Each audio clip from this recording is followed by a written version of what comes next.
Welcome back to Allison's ESL Kitchen.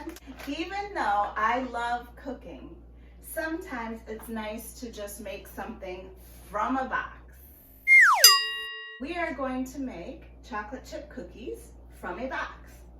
Here's our chocolate chip baking chips. We have vanilla extract. I can have a cookie after we bake Sure. them. Yeah, you can have a cookie after we bake them. Also, as the box says, we're going to need milk, an egg, and some butter. So I'm going to get those ingredients ready and we're going to start making these cookies. I am preheating the oven to 350 degrees and I lined my baking sheet with parchment paper. So now my assistant is going to crack the egg. Ooh, yeah. Good job. I'll take that.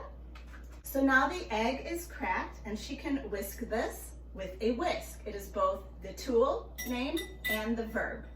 Woo! We don't want to spill it. The box actually has some chocolate chips in it. We're going to add more so that these are really chocolatey cookies. Also, we'll be adding, to make it a little bit nutritious, I'm going to add some chia seeds. Chia seeds are these really tiny little seeds that have some health benefits. They have fiber and some nutrients. This brand is made with almond flour and uses organic ingredients. So it is gluten-free. Also, the chocolate chips I'm going to be adding, it's made with a few sugar substitutes that actually make it possible for people who cannot eat sugar to enjoy these chocolate chips. And with the chia seeds, this is going to be delicious, chocolatey, and maybe even a little bit nutritious. I'm whisking now. You're whisking, yeah. So again, this is 1 egg, to which I added 3 tablespoons of milk, and now I'm adding 3 tablespoons of butter, maybe a little bit more. I opened the batter, and I'm going to slowly drizzle or add this as my assistant keeps mixing. Mix, mix, mix. Good job. Mix. Mm-hmm. Yeah. We're getting hotter and hotter. Yeah, it's getting thick, so it's getting harder to stir. We're gonna switch our utensil here. So can you give that more of a stir?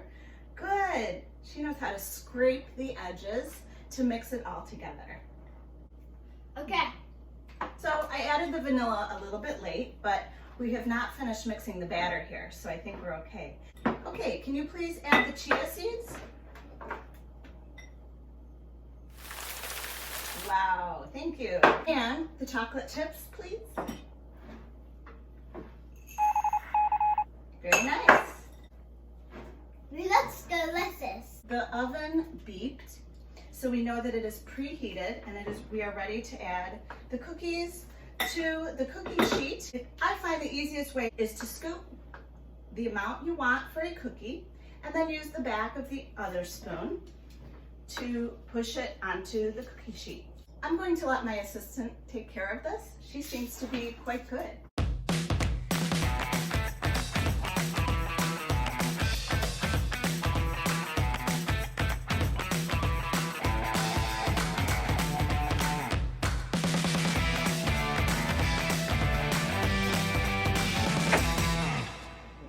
Oh, are you done over there?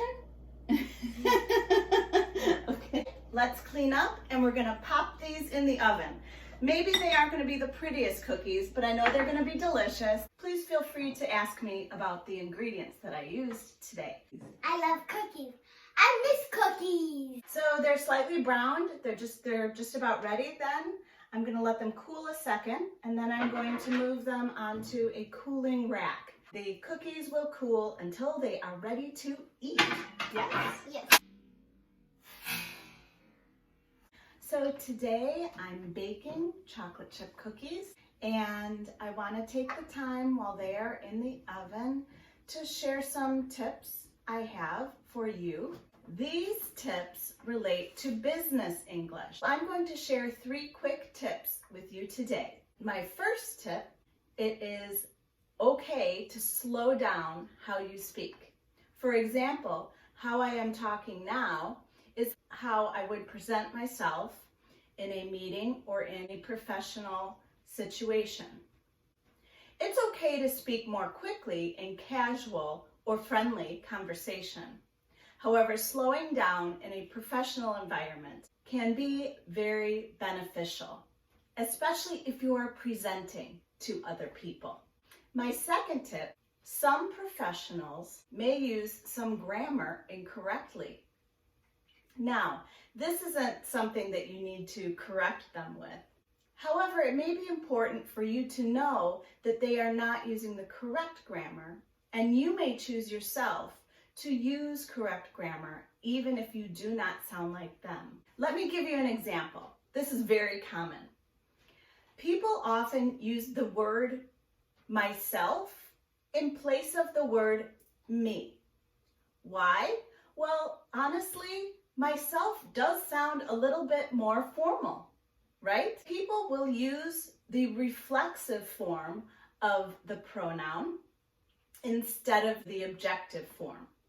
Therefore, some people may say, you can email myself if you have any questions. Honestly, that's not grammatically correct because the reflexive form would be you doing something to yourself. And so that sentence isn't very logical. But some people choose to say that to sound a little bit more formal than saying, you can email me with any questions. Do you see the difference? What my advice is to pay attention to if the grammar is correct or not. Even a respected colleague may use grammar incorrectly. Tip number 3, whenever in a professional setting, it is important to choose academic vocabulary.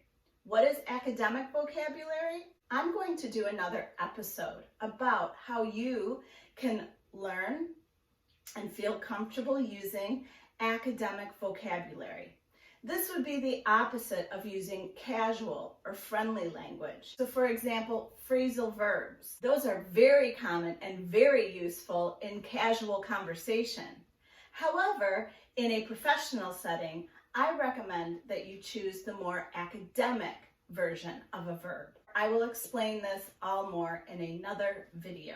I will definitely be posting more business English tips and ideas for you in the future, so stay tuned. Thank you so much for joining me, and please comment below and let me know your thoughts, your ideas, or any questions. You also can always email me at eslcooking@gmail.com. Have a great day. Bye-bye.